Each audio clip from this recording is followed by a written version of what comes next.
Hi everybody, it's Gina and I'm back with another video. It has been a while and that's because this month has actually been quite a busy month. But I wanted to go ahead and share with you the tools that I've been working with this month, the month of June 2019. I've shared with you in the past about a class that I'm currently taking part in called Soul Shift, and these are some of the tools that we were working with this month. Each month we work with essential oils, we work with herbs, we work with crystals, as well as some candle magic.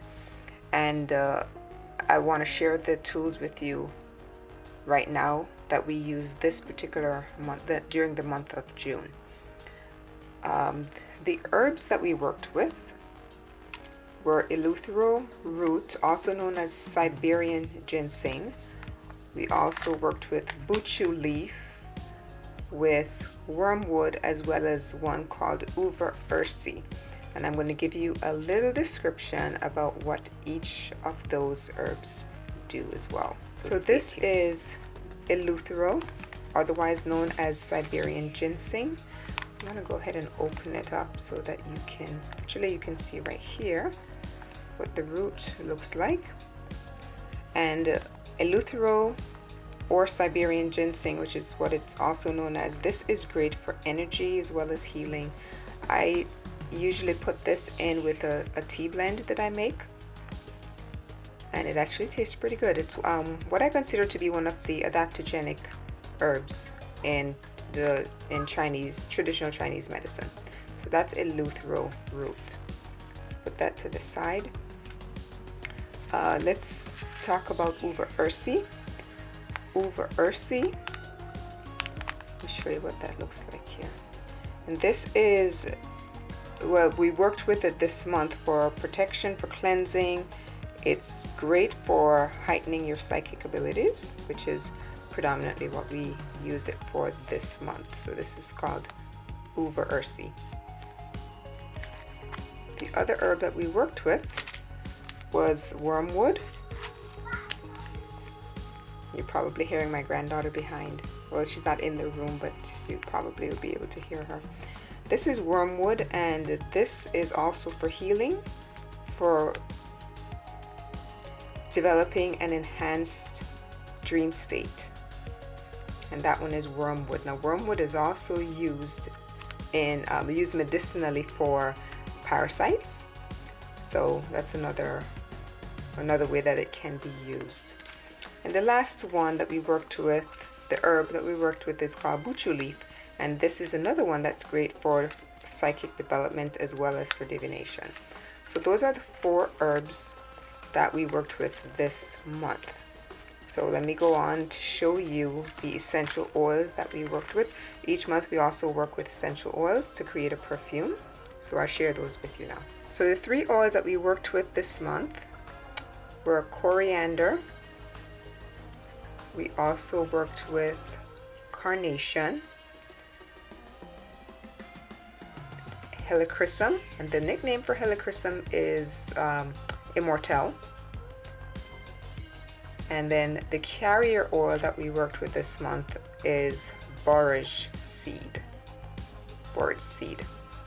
And the perfume that I created, now during the live class, each person creates their own perfume using those oils. And the one that I created this month, I named it The Road to Adventure, and I wish you could smell. This is absolutely incredible. So I've been using this. Each month we create a perfume, so I'm going to have quite a collection at the end. This month I also made this particular one, and at the bottom of it you can see some buchu leaf. The name of this is just called Ease, and it's more of a meditative essential oil blend. So I would use this during meditation. It has more of a very herbal scent, not necessarily perfumey, if that makes sense. This month I also made a liquid incense. So this is for burning. So just drop a few drops of this onto a lit charcoal rock, and this is actually quite, it will definitely heighten your psychic abilities. If that's one of the reasons why I made this particular blend. And another perfume that I made this month, this was done during the summer solstice. And the name that I gave to this was Poder, or Poder del Sol, which literally means the power of the sun, El Poder del Sol. And attached to it is a piece of sunstone, and I'm going to talk about that a little bit more because that is actually one of the stones that we worked with this month, month of June 2019, as part of the class, because the sunstone is affiliated with the sun. That's how it got its name. You can see by the color, and the energy that emanates from it is just amazing. So I wrapped a piece of sunstone with the oil that I made during summer solstice, and again wrapped that with some copper wire to even intensify the energy a little bit more. So those are the essential oils that we worked with this month. Well, let me go ahead and give you a little bit of information about them. The carnation essential oil is for uplifting the spirit, and it enhances focus, and it's also great if you're trying to call in love. So that is actually that one is coriander. So coriander, let's talk about coriander. I picked up the wrong one. Coriander is great for calming, for comfort, as well as stability. Carnation, right beside it, is great for uplifting the spirit, as well as enhancing your focus and love. You know that during Mother's Day, usually carnations are handed out, and that's the reasons for to show your love towards your mom. The other one is helichrysum.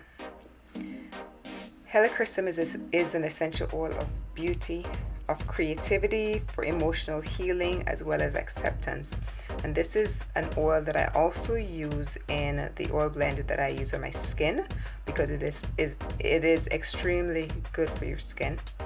The nickname for helichrysum, like I said before, is immortelle, because it is really supposed to be a great anti-aging essential oil. Alright, so that's a little bit about the essential oils. Okay, so the crystals that we worked with this month are as follows. Like I mentioned before, sunstone is the main one. Let me pick up this particular one. You can see it's been engraved with creativity, because that was the theme of the month of June. And this month we were working with Saraswati, who is actually on the grid there. And wish I could show you a picture. Actually, I do have a small drawing here of Saraswati, and she is the one that we worked with this particular month. So the main stone was the sunstone. Now in my grid, the center stone here, this is also the sunstone, but we also worked with blue kyanite. We worked with azurite. We also worked with these two pieces here called vanadinite. And in addition, I also added some clear quartz, because these are amplification pieces. So I have actually eight clear quartz pieces, 4 of them quite large, and then I also have 4 of the smaller quartz points. I also like to work with copper, because copper is a great conductor of energy. So you always see that I have copper among my grids. So this is the grid. Now let me give you some information about each of these stones. The sunstone, which is the center stone here, as well as these pieces. There are 4 of the sunstones, and I also have a larger generator here. Sunstone is great for warmth, for enthusiasm, for awakening, energizing your sacral chakra, as well as your solar plexus chakra. It's also great for creativity, hence why we're using it as the centerpiece for this particular grid. And it's also great for enhancing sexuality, leadership, and will. So that is the sunstone. Now the vanadinite, which are these two smaller pieces, this one here, as well as this piece right here. Let's see if I can get in a little bit closer. That's called vanadinite, and that is associated with fire and earth, and is also a stone of stamina, dedication, as well as creativity. And there are two pieces there. We also worked with the blue kyanite, and blue kyanite is said to be the only stone that will balance, that completely balances your chakras, your 7 main chakras, instantly balances your 7 main chakras. So we have the blue kyanite in there as well. We're also working with quartz, which I mentioned, as it's an amplifier of energies, as well as sealing, also seals your intentions. And I think I mentioned all of the stones. Oh, the blue azurite. Azurite is great for enhancing your psychic abilities. It's a great third eye stone, hence the color blue. The blue is usually associated with your third eye, which is why we use the blue azurite in the grid. I think I might be missing something. Oh yes, candle magic. Okay, so the candle that we worked with, again, it's blue. Color magic is very important when you're working with your third eye. The color blue is the one that's associated with your third eye, like I said before. And this candle, is called our growth candle. And this month was predominantly about just really enhancing our creativity. And when people think of creativity, you usually think about, somebody who's into art and music and that sort of thing. But creativity can be just so much more. In this month, each month we create a perfume. That's creativity. We also, as a group, maybe it's an online class, but each month we also create a piece of, whether it's jewelry or some kind of crafting. We always do some kind of crafting each month. And this particular month we created a bracelet. For some of us it was a bracelet, for some it was an anklet. Some also created a totem piece, and this was using Mookite jasper, and we also had carnelian, which again, the color red, associated with fire, with passion, with creativity. And there's also a little butterfly on there, which is indicative of the soul shift class. And that's another reason why I also have this butterfly here, which represents the class called soul shift. Other items that I keep on my altar include this cross. I also have different sacred tools that I work with, and back here is a rain stick that my daughter made several years ago. Go ahead and you can hear that. I also keep salt, pink Himalayan salt, on here.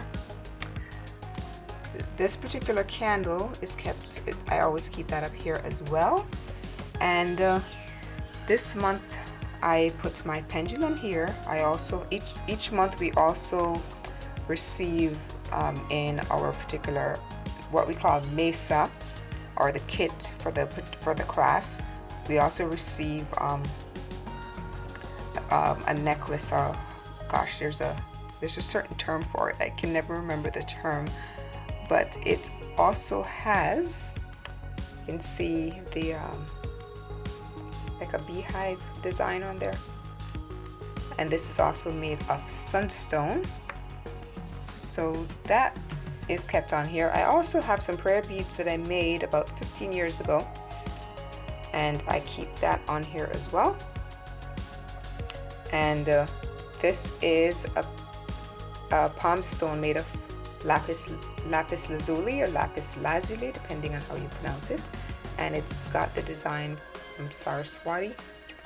From the grid right here, as you can see, the identical design is also carved on here. Now, lapis lazuli again is a third eye stone, but it's also known as a priestess stone and is associated with Cleopatra.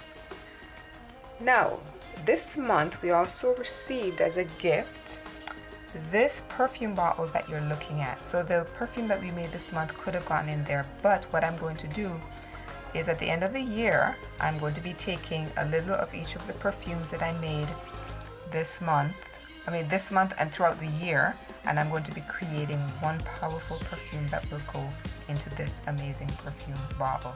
And it is in the design of a lotus flower. And the lotus flower is very special to me because years ago when I was first diagnosed with lupus, I adopted the idea of the lotus flower bursting through the mud and coming out completely clean. And that was the idea that I adopted for my journey with lupus, was rising through all of the trials and the challenges of lupus and coming out victorious against lupus at the end of this journey. And so the lotus flower does have significance to me. I also have here a lotus flower dish that was given to me, and I also have a lotus flower candle holder. This bell always stays on my altar as well. And I want to share with you a few other items that are not on this altar, but they're in the very close vicinity, only because my altar can only hold so much. So next to my altar, I also have some sacred tools, some other sacred tools. I do have incense, which I burn whenever I need it, but definitely at least once a month during what we call our journey, or shamanic journey. So there's my Elder Council incense. I also keep a small drum here. I have some bay leaves. I have another candle here which is indicative of like the seed of life. So that's there. And I also have a rattle which I keep on here. And there are also a few what I call my pieces of power jewelry that I've been wearing this month, and this is a carnelian necklace and earrings that I've kept there. I also have a few power pieces that I also kept in that lotus jar right there, so they're always being charged. Now each month I take a few items from that month and I carry it over into the following month, and it just carries over the energy, because you know that for example, these quartz points will continue into July classes, and the grid will be different, but I always take some of the energy from the class before, the month before, and carry it over. I also will, like I said before, my cross will stay here, my bell will stay on here, and there's certain items which always stay on my altar throughout the year. So let me go ahead and just share with you one other section. This is the altar from a distance. Let me share with you another section where I just keep some other sacred tools that are not always on my altar, but I always work with them throughout the month. Okay, so what you're looking at here are a few more of my sacred tools. I got a mala. This was gifted to me actually just a few days ago, actually maybe 4 days ago. So I do have my mala here, and the butterfly, I showed you the butterfly earlier, but this particular butterfly is a candle. So there's a candle, a little tea light at the back. So that is here on top of this dresser. I also have this particular candle holder which has the design of the beehive on there, or the honeycomb design on there. Really, really pretty. I keep a nice chunk of amethyst. This is right close to my bed, and amethyst helps you to sleep. And I also have another generator, and I want to say this is a Strophyolite. Yes, this is the Strophyolite generator. And let me see what else is here. I also have a couple of wands. I do have this particular wand up here, and I have this is my smudge wand.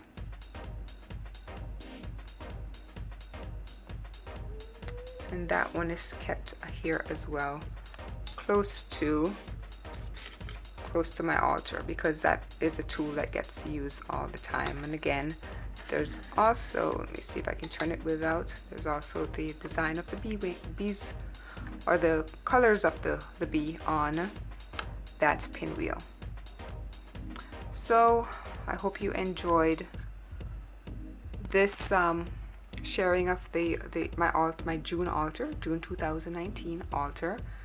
If you have any questions, just let me know. Like I said, we work with incense each month, and I pointed out my Elder Council incense here, which is a very, very powerful one. So this is not used all the time, but since we were working with the lotus flower this month, I also had some lotus flower incense here, and I also keep some sandalwood incense near to my altar as well. Let me grab the incense burner so that I can show you, because I did have it somewhere else, so I just brought it over. This is simply just a screen, and I usually put the charcoal disc inside, and then I would burn on top of it. This is a piece of Palo Santo that I use every single day to clear the energies in my sacred space, as well as to call in positive energies. So those are just a few of the tools that I use. Just post your questions in the comment section below, and I will gladly answer them as best I can. Just give you just a quick share here again, and I look forward to your questions. If you have any questions about the soul shift class that I'm taking part in, I will post the link below so that you can go ahead and you can check that out for yourself and see if that is something that you may want to do. I am an affiliate of that the link that I post will be my affiliate link, so if you do decide, I will get compensated for it, but you should do the class because it's something that's going to benefit you spiritually, not because I say that it's a great class. It has been very beneficial to me, and so many others that I know that are taking part in it, and I'm pretty sure that it will enhance your life spiritually and in so many other ways. So thank you for watching, and I look forward to your questions. And I will, like I said, post the link below, and you can check it out for yourself. Thanks for watching, and have a blessed day.